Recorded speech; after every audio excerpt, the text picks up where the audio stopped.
You're listening to Contesting Wrestling, Minisode 12, in which we discuss, episode 13. Oh, God, this is getting so complicated. It's fine. It's a running joke at this point, but, it's once you start actually, doing a lot of episodes, they all kind of blend together. Wrestling fans like things with giant, confusing backlogs to sort through, right? Yes. Sure. So, Not as much as comic book fans, though, apparently. We got to get into a crossover, I guess. Yeah. Of some Renumbering and all that stuff. They should just start WrestleMania again at 1. Oh, everyone would be so pissed, but they'd still watch. There'd probably be greater attendance. Well, the real point is that it doesn't matter what they call it. Well, right. I mean, for the comic book industry, the idea is that if they create a new number one, they're more likely to get new fans to jump on to the book. That makes sense. The old fans complain, but the old fans are reading anyway. Right, and if they're going to stop, if something's in, they won't stop if they still like it. Right. And that's the same thing with wrestling, which is what the WWE has said for years as the Raw rating continues to decline. It is at half of what it was a few years ago. It's at a quarter of what it was at its peak almost. It's a little better than a quarter, but, actually not than their peak episodes. I think they lost a lot of money last year. No, they made money. Because or they didn't make nearly as much money. The new TV deal came through. They made more money than they ever did. Right. This is the problem with corporations in general once they get big enough, but that's a whole other conversation. It's also, I would say, all viewership of, all media except for movies is down. Yes. No individual TV show gets anywhere near what, an average episode of Friends got in the 90s or, shit like that. Movies are consistently breaking every single box office thing because people, I don't know, it's more of an event, I guess. You go out ticket prices for movies have gone way up, and it's Yeah. shown that the market can sustain the higher ticket prices, so why not? Also, with people over the last 20 years pirating a bunch of stuff, the industry has to make its money somewhere, and so if it can't get it on the back end, it'll get it on the front end. Yeah. And which really privileges movies that have tons of special effects and that you really want to see in the theater, because it's this, larger-than-life experience. It also privileges really, dumb movies that can easily be translated to every language around the world without really losing much in translation. It's why the Transformers movies are so big, even they'll be like, well, this is terrible. Well, it made $1 billion in China because nothing got lost in translation. Yeah. What are we covering today? So we were talking about the Shinsuke Nakamura episode. Yes. So just to begin... I wanted to clarify something. So he's called the King of Strong Style. And I think we mentioned Strong Style a little bit in an earlier episode. Having read the comic book story of professional wrestling by Sitterson and Marino, which I think I accidentally called the comic book history of pro wrestling when we mentioned it in the last minisode. It's the comic book story of professional wrestling. They distinguish two concepts that I didn't quite understand the distinction between before, between King's Road and Strong Style. So here's the deal. The great Ricky Dozan had two great students, Giant Baba and Antonio Inoki. Giant Baba founded All Japan Pro Wrestling, and Inoki founded New Japan Pro Wrestling. Giant Baba... the term for his style of wrestling was King's Road, which was very sort of dramatic, for the time more like American wrestling than what had been in Japan previously. And Inoki's style was called Strong Style, which was supposed to be more realistic, more martial arts based. Subsequent Japanese pro wrestling, Puroresu, in both companies has been a combination of the two styles, King's Road and Strong Style. So that's where all that comes from. Yeah, so we'll get more into the history of Japanese pro wrestling in later episodes. I think we'll have our friend Dave Kim on. I certainly hope so. Be our Puroresu correspondent. I talked to him about it. Oh, I think he's on board. Yeah. Yeah, I'm sure. Dave's a great guy. We met him online to get into Ring of Honor shows, and we all just became friends. And he's a good dude. I don't see him enough. And it's just great that we've got the budget now that we can send people to Japan to report on this stuff. Oh, wait. Wait, no, that's not happening. That's not Please what's support gonna us on Patreon. He's coming from Queens, I think. So I can go back to Japan. Yes. Queens, the Japan of Western Long Island. No. Korea. No, More it's not. Korea these days, yeah. There is no substance to this analogy. No. So I wanted to talk a little bit about this year's Wrestle Kingdom, which just happened. Just some hot takes. It was 2 days for the first time. It was 2 shows, and I think that was, from a creative standpoint, a big mistake.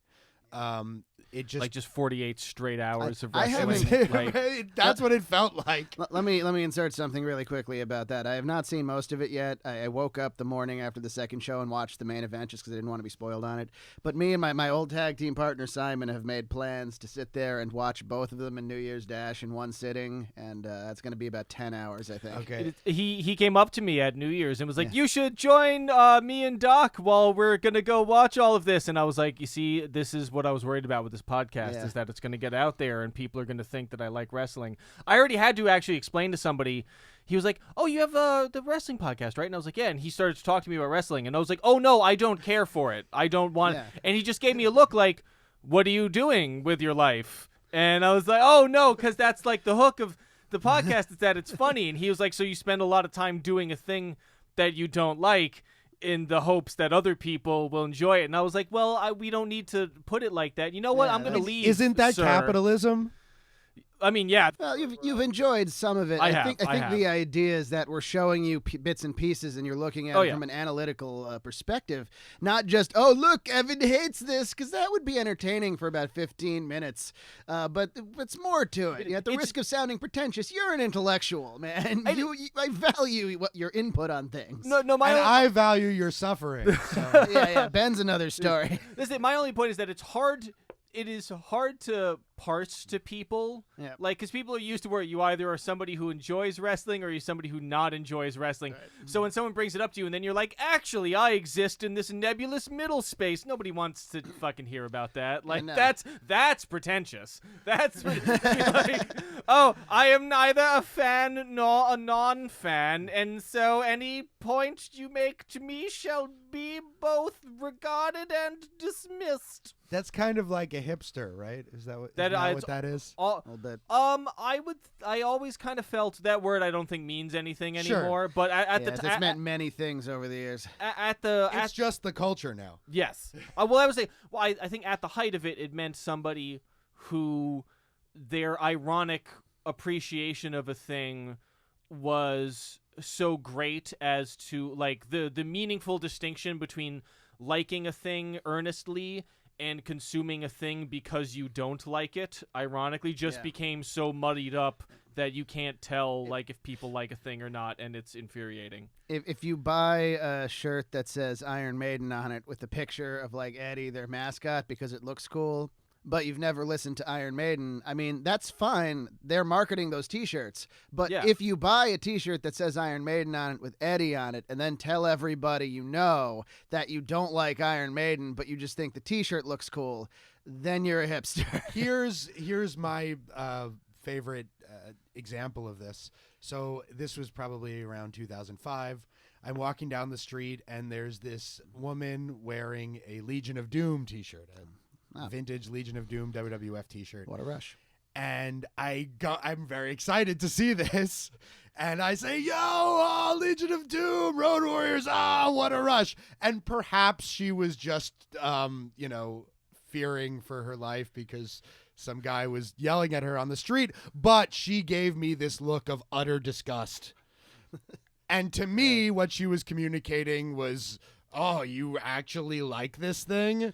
And I, thought that, yes, that is what a hipster is. The person who will judge you for actually liking the thing that they're wearing a T-shirt of, ironically. And a person who has that kind of time on their hands where they can enjoy things that they don't like. Not like in the way that I'm doing this for a podcast. Well, you have a real purpose. Yeah, exactly. I've come around all the way to the other side where I'm like using the fact that I'm wasting my life to my own advantage and to further bonds with my friends. But yeah, I remember in high school, like a guy, or like a little after high school, a friend of mine's like younger brother was like, I don't know, we were hanging out and he put on like this like some power metal that like power metal was never my favorite metal, but I was like, oh, this band is fine for what they do. And he was like, isn't this great? And I was like, what? How do you mean that? And he was like, oh, it's because it's like hilarious. And I was like, hilarious bad or like hilarious good? And he's like, I mean, I don't like it, but I was like, how often do you listen to this? He's like, I'm listening to this all the time. And I'm like, I don't understand what's happening now. The culture around that, and I think that people at the time didn't realize it, is that he actually really liked that, but he couldn't actually say that out loud because of some mental block. And that's it's sad. Well, and to me, and I really can't judge that because I had such a hostile reaction to that at the time. Like there was a large period in the 2000s where as a native New Yorker, like if I met you and you were from the Midwest and you were now living in North Brooklyn, I like wouldn't talk to you. I'd be like, I don't want to fucking know you, which is a shitty, incredibly terrible position for a human being to take. It is. I know. I suck. I'm saying I sucked. I agree. I know.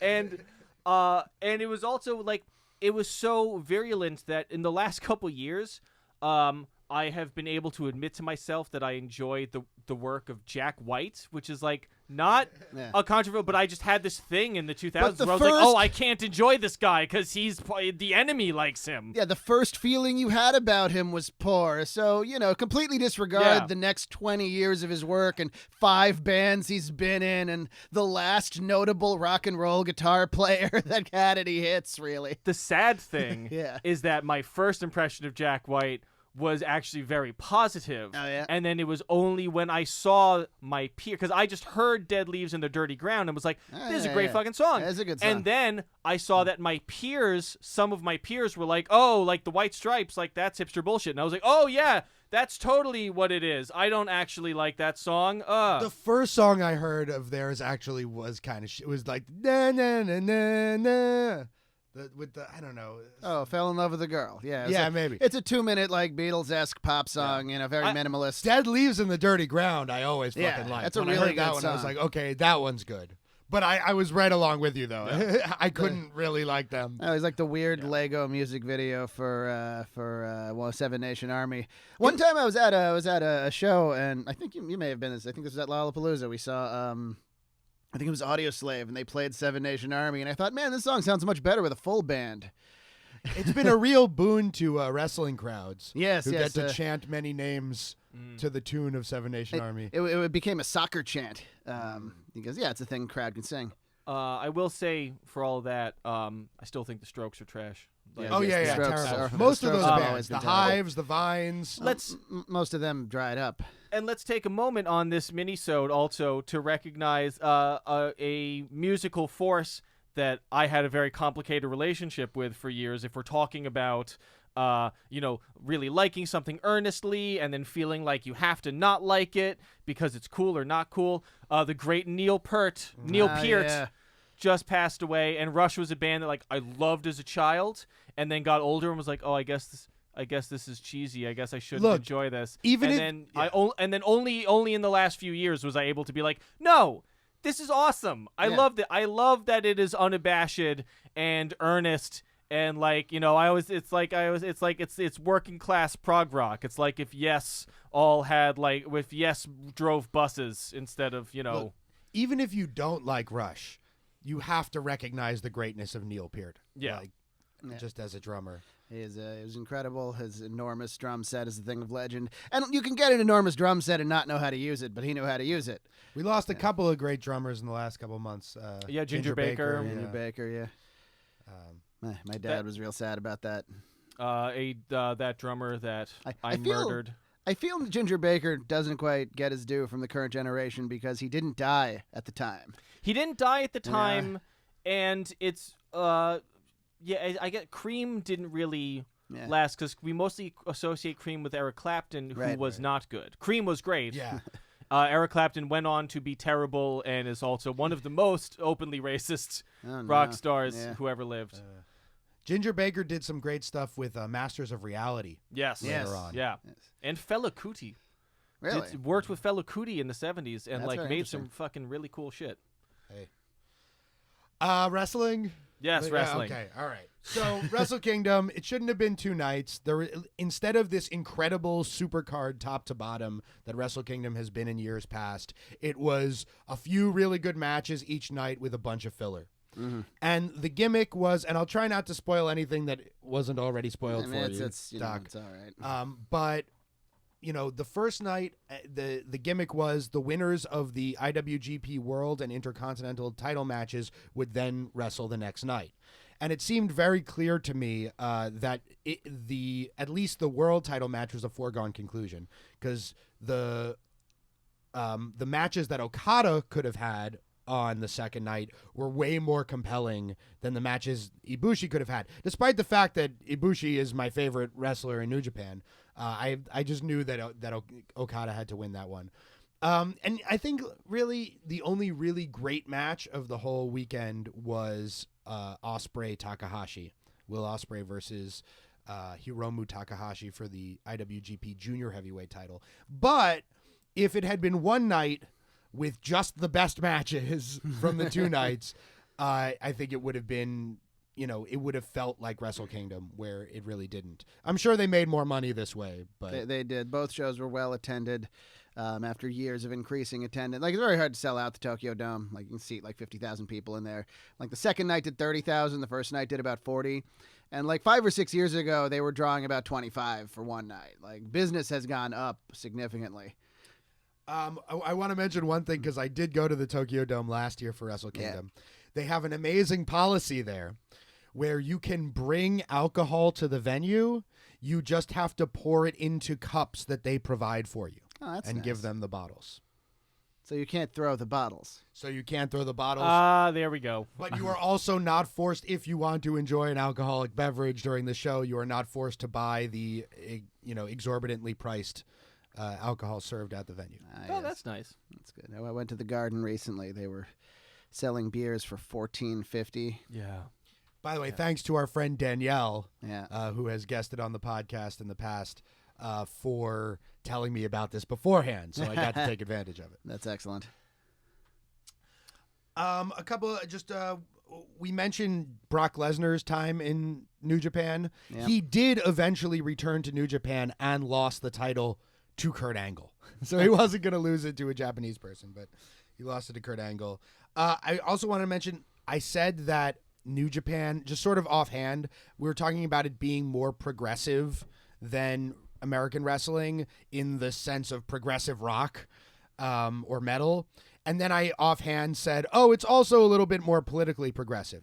It really isn't. No, it really isn't. At all. I mean, it's a kingdom. That sounds like that's not a very repressive system of government. There are no women wrestling on the show. Oh, yeah, that's also bad. This year, for the very first time, they had a dark match from the women's promotion Stardom, but there was a lot of resistance to even having it on the show at all. Wait, so because there seems like that there's a lot of great Japanese female wrestlers. Where are they wrestling in Japan? It's more complicated than just saying, New Japan doesn't use women. The company that owns New Japan, their parent company, just bought Stardom.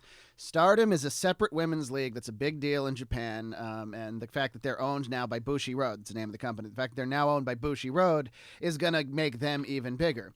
The women wrestle in their own leagues. For a long time, it was like, no, there aren't any women in New Japan. They wrestle in their own leagues. And the top women in Japan are like, well, why would we be fifth? Why would our championship be fifth on the card? Why don't we just main event and have every other match on the card on our own show? Can't really argue against that. Yeah, I can see that. They couldn't televise the Stardom match because of the TV deals of the two companies as well. Right. It wasn't just, we won't even show it. That's still being worked out. Yeah, so no, it's definitely complicated. But the women we do see on the show are all in these like sexy valet roles. Yeah, that's the only thing. That's a very specific role, a sexy valet. Mm-hmm. Yeah. Well, it's a very common historically in pro wrestling. It's just the hot chick who walks the wrestler to the ring to make it seem like he. Oh, is that so? There's a second term. Chicks. There's a second definition of the word valet in wrestling. Yes. Because I was like, she's playing in that classic wrestling trope of the sexy person who parks your car for you at an event. I'm like, what? Right, yeah. Yeah, Yes, they may like take off the guy's jacket and put it to the side and like do some pre-match ritualistic stuff. It's like a step below a manager often, but there are ways to use a valet to be very effective in a wrestling match. That's that's a bit of another topic. But then I think in terms of racism, the whole point of the Bullet Club is that they are evil foreigners. Yes. So for the most part, there's definitely some xenophobia happening. At least we don't have any of that in America. No. I mean, that's the thing is I think WWE has gotten in some ways better about that in recent years, though not all the time. I am astonished watching some recent WWE, which I had no knowledge of, and know that it is better than what I remember it. Like I was on when we started this podcast, I was honestly expecting modern wrestling to be identical to 1997 wrestling. I was, or 2005. Oh yes, well we'll get into that later. Jesus listen to Christ. our Royal Rumble episode for some outrage on that score. I mean, name any other art form that hasn't progressed in 23 years that's still relevant the way wrestling is and the way the WWE is. Especially the past 5 years. Yeah, and they have done a very good job purely of integrating their roster with international people and people of different ethnic backgrounds, and they have way more women in respectable roles than they used to have. I still don't trust them to be actually progressive. I think they're doing that so people will be fooled into thinking they're progressive, when in fact people should just wrestle for other leagues and do other things than the WWE. It's like woke brands now, where just like Pepsi figured out if we're inclusive, then we'll make more money and can extract more free limited drinking water out of the ground, which was always the case with wrestling, going back to Sputnik Monroe, who you taught me about a while ago, Doc. Yeah. Who was the first person to racially integrate wrestling crowds so that he could sell tickets to black people. Yeah. As people have put it about like Bill Watts, the only color he sees is green. Which, I mean, to say that and think that's not full of problems in and of itself is very unaware. Is it better than open white supremacy? Yes. Oh, yes. But, don't think I'm implying that it's not. Yeah, no, in the same way. His head booker was a black man. His top star was a black man, and he did that purely so he could make more money. Yeah. Yeah. And don't get me wrong. I'm not saying I was shocked at how progressive the WWE is. No, it's just wasn't as bad as I thought it was going to be. So Evan, you also talked about AJ Styles' beautiful eyes. Yes.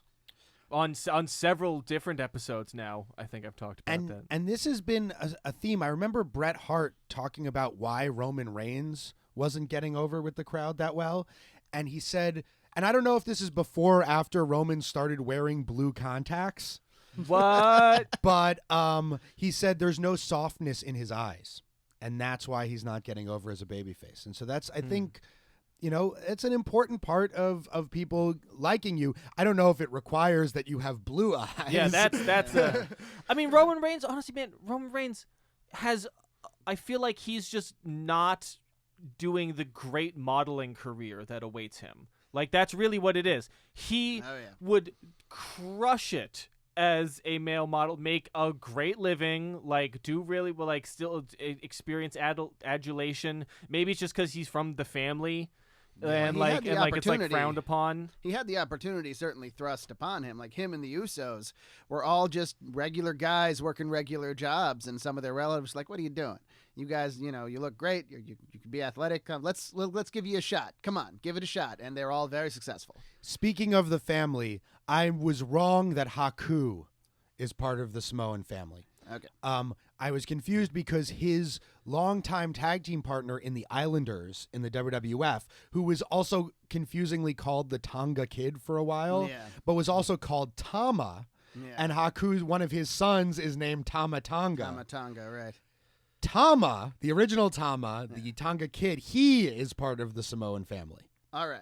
So, I just hope that one day Samoa Joe just fucks to the point where he can start a second unrelated Samoan wrestling dynasty.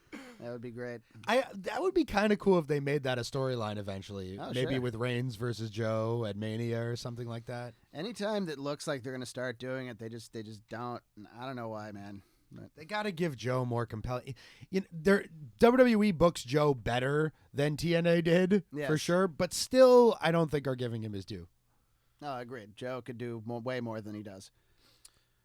One last thing that I have to talk about, our good friend and patron, Thomas, mentioned on Twitter that he remembers hearing Shawn Michaels talk about the WrestleMania 11 finish. This is going back a couple episodes, where Diesel gave him the worst powerbomb ever. And Thomas remembers Shawn saying that he botched the finish on purpose so they wouldn't replay it, him losing, and that the next night on Raw, his taking 3 power bombs from Psycho Sid was punishment for that. Now, this doesn't... I don't deny that Shawn Michaels said that. Yeah, but I don't believe that for a second. Yeah, I don't. They don't punish guys by They don't punish guys by taking a beating from the heel so you can become the biggest babyface in the company. That's not how that works. This sounds to me like him protecting his friend Nash. Yeah, probably. This is not related. Do you think Brock Lesnar's nice? I think Brock Lesnar's nice if you meet him completely removed from the wrestling business. If you're another farmer in Saskatchewan, he's probably a stand-up guy. Because that's the rest of his life. He is a farmer in Saskatchewan by choice. Do you know what he farms? I don't know. He owns a lot of land. I presume he himself doesn't do much farming, but that's all he did when he was a kid. Like, I saw an interview with Jim Cornette, who had a big hand in training Brock Lesnar, and he said one of the troubles with training Brock Lesnar is that I speak sometimes in like metaphors and references, and he couldn't get any of it. And he'd say, like, instead of running across the ring, take a few steps in place and then start running, like in the cartoons where they start running and going, and Brock would be like, I never watched cartoons. I was just working on the farm. Brock just know farm and suplex. Yes. Brock just know farm and suplex. So yeah, I bet you if you could relate to him on another level, just like he likes to hunt because he lives in Saskatchewan, and it is. He doesn't use like a bow or a gunner. He's just out there suplexing deer. Right. If anybody could do it, man, it's Brock Lesnar.